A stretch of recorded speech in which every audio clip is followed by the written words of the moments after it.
First muley shed of 2025. Spotted it with the binocs from like 70 yards away. It's so hard to tell with this snow though. The hard whites just blend right in.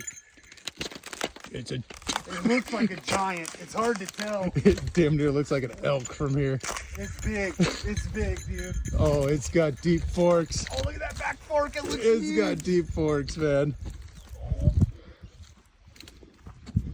Oh, Oh, and it's hard white. It's hard. It's not chalk. It's hard white.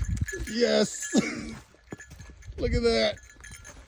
Look at that mess. It's Look at that mess. Oh. Oh, man. I bet it pushes 80. It might not be 80, mid 70s for sure. That's a nice shed, bro. Stay with us.